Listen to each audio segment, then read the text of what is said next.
Memang dengan target yang sangat ambisius ini 8%, ini memang harus melakukan suatu kebijakan-kebijakan yang sangat out of the box lah istilahnya.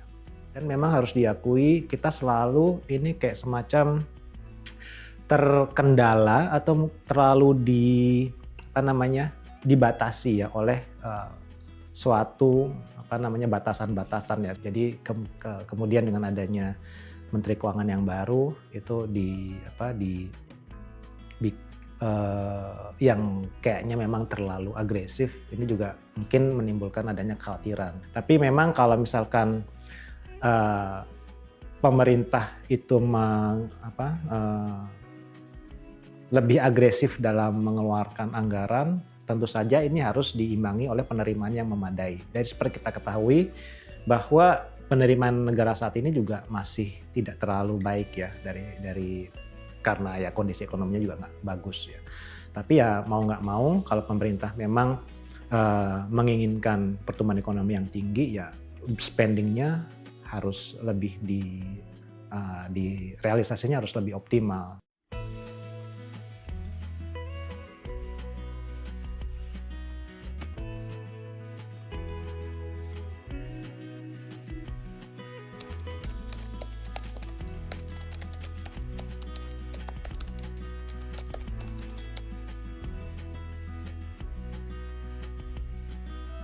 Saya rasa memang tugas dari seorang menteri keuangan adalah ya salah satunya juga untuk memenuhi keinginan dan juga target-target yang ditetapkan oleh presiden. Jadi karena menteri ini adalah pembantu presiden dan seperti kita ketahui ya bahwa pemerintahan saat ini di bawah Pak Prabowo Subianto itu menargetkan pertumbuhan ekonomi yang sangat tinggi, sangat ambisius yang mungkin terakhir kita capai itu di tahun 90-an ya. Jadi memang dengan target yang sangat ambisius ini 8%, ini memang harus melakukan suatu kebijakan-kebijakan yang sangat out of the box lah istilahnya. Mungkin kalau saya bilang sepertinya yang dilakukan oleh Pak Purbaya ini hanya merupakan awal saja ya. Jadi kita siap-siap kebijakan-kebijakan ke depan itu akan lebih banyak lagi model-model atau cara-cara baru yang akan dikeluarkan yang tujuannya untuk mendorong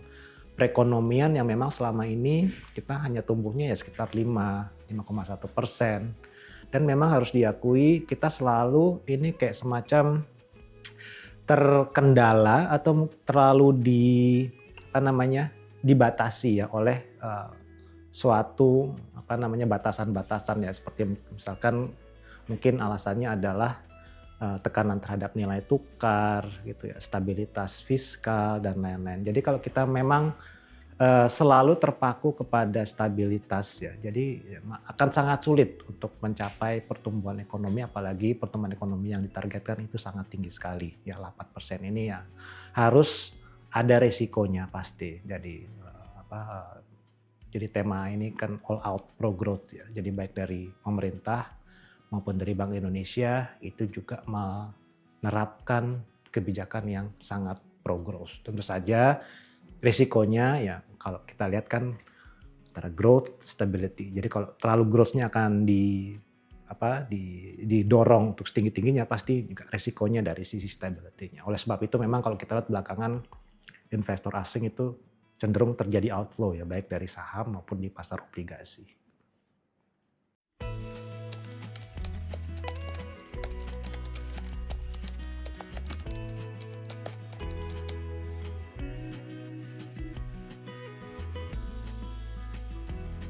Sebenarnya yang dari 200 triliun ini kan diberikan atau penempatannya itu di beberapa bank.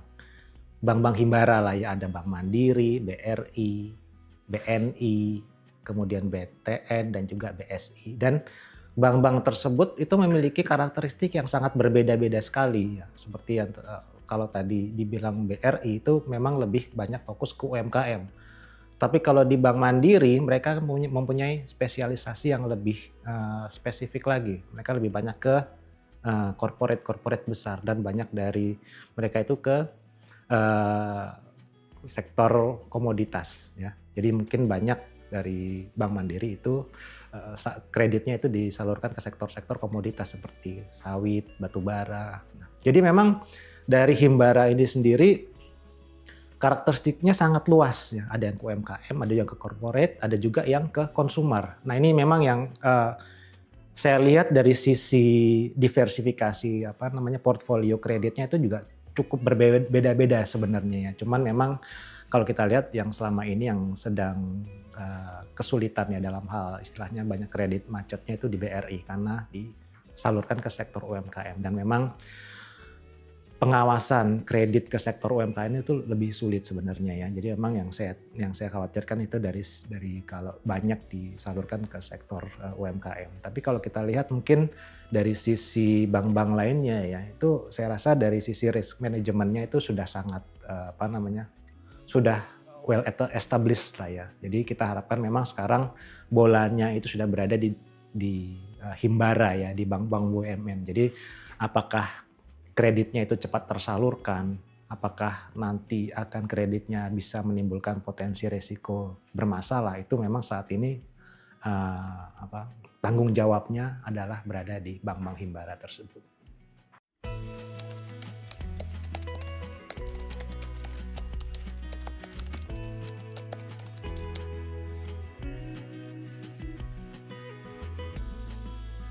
Nah, ini memang sangat juga tergantung dari seberapa efektif. Ya, kita nggak bisa memastikan ini apakah efektif atau apakah nggak akan efektif. Jadi kita mungkin baru bisa mengetahui hasilnya mungkin dalam beberapa bulan ke depan atau mungkin bahkan dalam 1-2 kuartal ke depan. Tentu saja ini seharusnya kalau menurut saya kalau misalkan terlalu cepat tersalurkan juga mungkin ya itu resikonya antara NPL atau mungkin juga bahkan nanti akan ada tekanan inflasi. Ya. Dan ya itu mungkin kita harus lihat nanti hasilnya mungkin dalam 3 atau 6 bulan ke depan kira-kira seperti itu.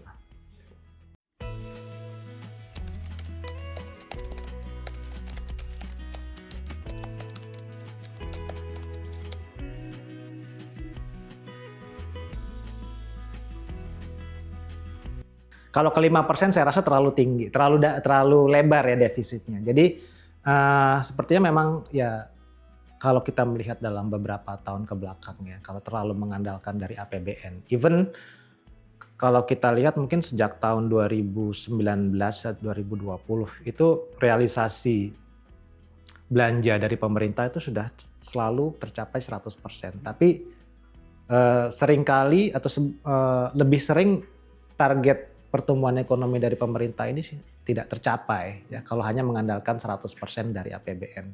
Jadi salah satu yang yang mungkin di 2022 ya ketika APBN-nya itu karena kita dapat penerimaan yang windfall dari komoditas pada saat itu ya batu bara, CPO. Jadi penerimaan kita itu sudah mencapai sekitar 140%.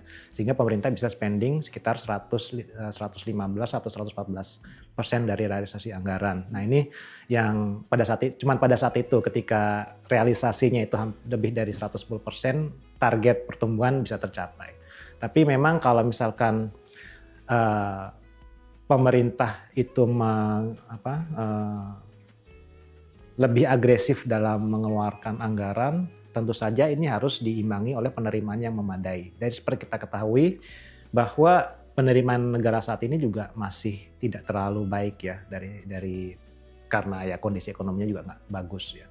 Tapi ya mau nggak mau kalau pemerintah memang menginginkan pertumbuhan ekonomi yang tinggi ya spendingnya harus lebih di realisasinya harus lebih optimal. Cuman ya memang saya juga nggak terlalu misalkan pemerintah dari defisit fiskal ini bisa di atas 3%. Nah ini juga pasti memiliki resiko sendiri karena kita ketahui bahwa dari sistem penerimaan negara kita juga masih belum optimal ya. Jadi kalaupun misalkan bisa dilonggarkan di atas 3% ya saya rasa nggak bisa terlalu jauh lah. Apalagi untuk ke 5% saya rasa itu terlalu tinggi. Karena kita melihat negara-negara yang sudah terlanjur besar defisitnya itu sangat sulit atau hampir tidak mungkin untuk menurunkan kembali ke level yang di bawah 3%. Jadi Indonesia saat ini kenapa investor itu sangat eh, sangat mempercayai ya dari manajemen fiskal sebelumnya, karena memang sangat fiskal disiplin ya. Jadi ini yang mungkin harus sangat dipertimbangkan dengan baik kalau apabila ingin melebarkan dari defisit fiskalnya. Tapi memang sekali lagi kalau pemerintah menginginkan pertumbuhan ekonomi yang 8%, ya tentu saja ada kebijakan-kebijakan yang harus dikeluarkan yang tidak biasanya dikeluarkan. Tapi resikonya kembali lagi antara lain dari stabilitas fiskal, stabilitas inflasi, stabilitas nilai tukar, stabilitas dari neraca perdagangan. Itu mungkin yang kemungkinan yang bisa resikonya kalau misalkan pertumbuhan ekonomi terlalu tinggi, ya, mungkin stabilitas itu yang harus kemungkinan bisa dilonggarkan lah istilahnya.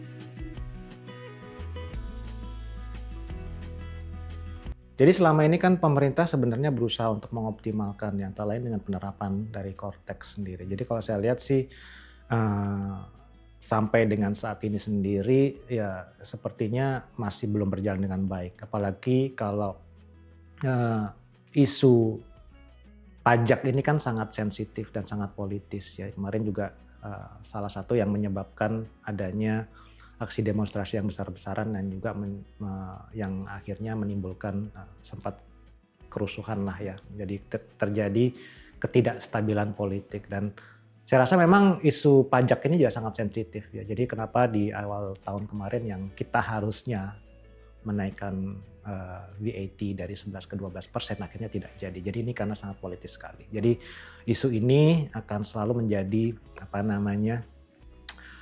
saya rasa yang juga menghambat dari optimalisasi dari penerimaan negara. Ya.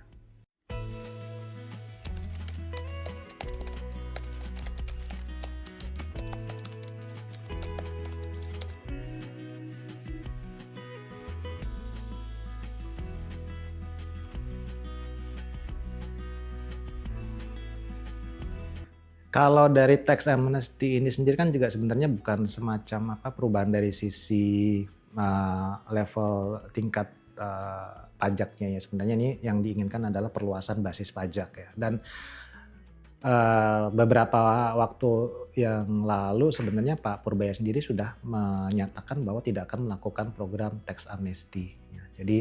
Jadi kalau dari sisi Pak Purbaya sendiri sepertinya strateginya adalah mendorong perekonomian untuk tumbuh, aktivitas ekonomi untuk jalan lebih cepat lagi sehingga secara otomatis itu akan mendorong tingkat penerimaan pajak. Jadi ini sepertinya yang lebih didahulukan adalah dari sisi pertumbuhannya dinaikkan. Kalau misalkan pertumbuhan bisa mencapai yang seperti yang beliau katakan misalnya 5,5%, bisa 6%, ya tentu saja nanti penerimaan pajaknya juga pasti akan lebih tinggi lagi ya. Ini yang diharapkan sebenarnya. Jadi ekonomi jalan dulu, nanti secara otomatis penerimaan pajak dari pemerintah itu akan mengalami kenaikan.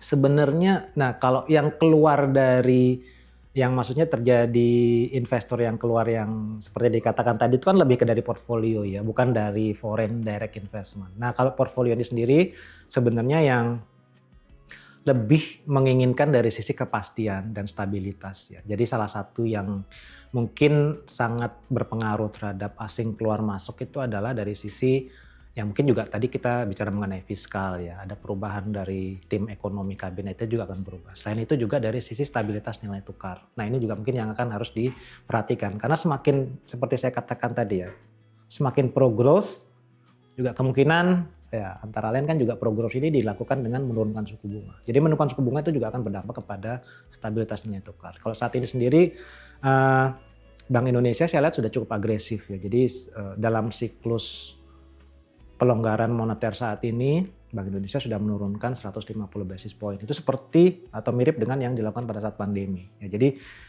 penurunan suku bunga ini memang kalau kita lihat di satu sisi diharapkan akan dapat mendorong ekonomi, tapi di sisi lain kembali dari sisi stabilitas nilai tukarnya itu kemungkinan akan ada resiko tekanan terhadap rupiah ya.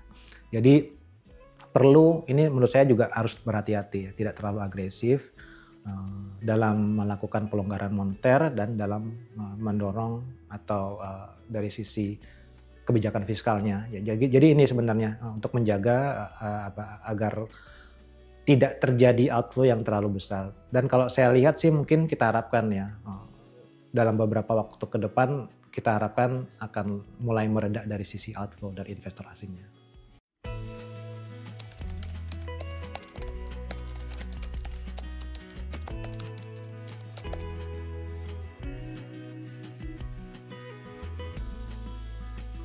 Sebenarnya kalau kita lihat ya, kenapa kemarin rupiahnya itu mengalami tekanan cukup besar ya, karena memang pada saat itu kayaknya sih emang ada semacam kekhawatiran akan adanya arah kebijakan yang baru. Kembali lagi, kebijakan fiskal yang selama ini dijaga cukup disiplin ya, cukup konservatif ya. Jadi kemudian dengan adanya Menteri Keuangan yang baru itu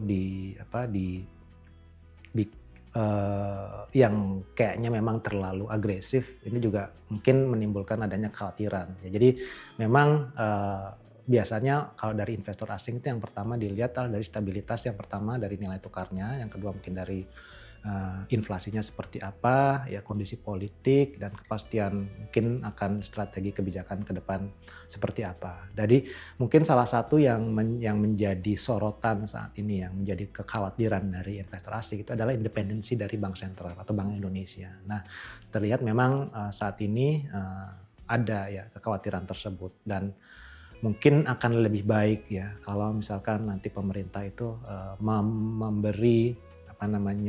memberi semacam kepastian ya bahwa Bank Sentral di Indonesia itu akan beroperasi secara independen. Ini sebenarnya agak mirip juga yang terjadi di Amerika Serikat ya, ketika Presiden Donald Trump itu melakukan intervensi terhadap keputusan dari Bank Sentral, dari The Fed. Dan kita ketahui bahwa Donald Trump menginginkan The Fed itu menurunkan suku bunga secara cukup agresif. Nah, takutnya ini juga dialami oleh Bank Indonesia ya, atau dialami oleh Indonesia. Jadi saya rasa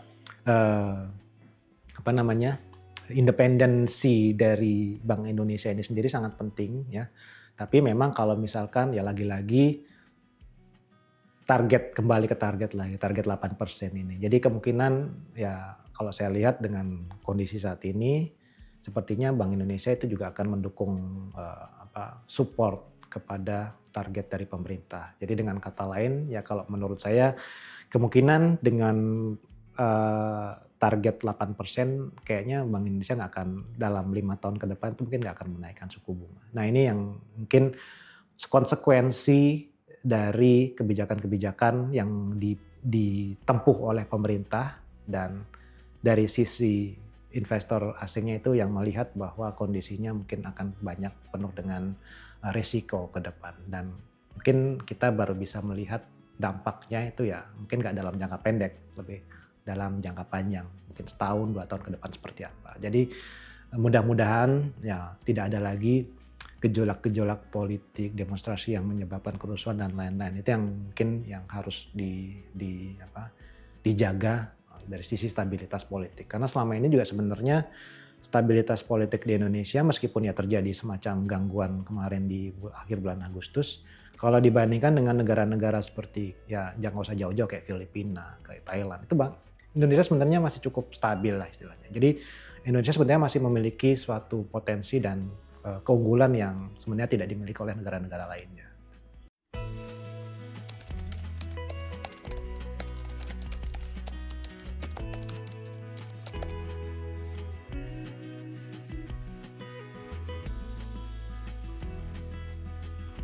Saya rasa dengan realisasi pertumbuhan ekonomi sepanjang sampai dengan kuartal 2 atau dengan sepanjang semester 1 yang tumbuhnya sudah 5%, ditambah dengan kebijakan yang dilakukan saat ini, saya rasa memang masih sangat mungkin bagi Indonesia untuk tumbuh di kisaran 5%. Tapi untuk ke 5,2 sesuai target ya mungkin ada effort yang harus dilakukan. Ya, mungkin kalau misalkan sesuai dengan targetnya Pak Purbaya di kuartal 4 itu 5,5%, saya rasa bukan tidak mungkin bisa tercapai pertumbuhan ekonomi antara 5 sampai 5,2%. Dan ya kalau kita lihat mungkin ya istilahnya kita yang lebih mengerti lah kondisi di dalam negeri Indonesia sendiri ya. Sementara kalau IMF, World Bank itu kan memang selalu mereka secara berkala melakukan revisi-revisi ya. Saya rasa ada kemungkinan mereka akan merevisi lagi proyeksi pertumbuhan ekonomi Indonesia di 2025 ini.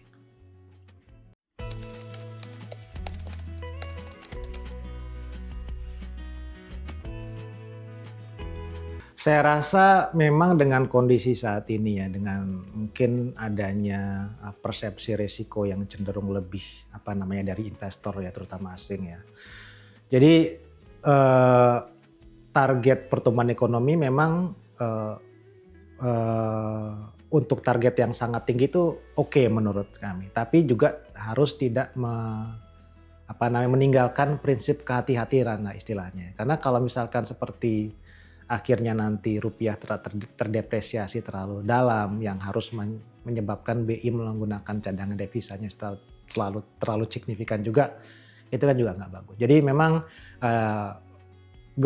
high growth is okay, tapi kalau menurut saya mungkin harus dilakukan secara hati-hati, secara gradual lah, pelan-pelan. Jadi misalkan kita target 5,4% di 2026, kita lakukan secara berhati-hati, tidak terlalu sehingga indikator-indikator stabilitas itu tidak terganggu, istilahnya seperti itu. Terutama mungkin yang dalam jangka pendek, nilai tukar. Kalau misalkan nanti nilai tukar terdepresiasi terlalu signifikan juga mungkin akan menimbulkan semacam berkurangnya kepercayaan terhadap Indonesia dan juga sekaligus mengganggu stabilitas ekonomi makro secara keseluruhan gitu kira-kira.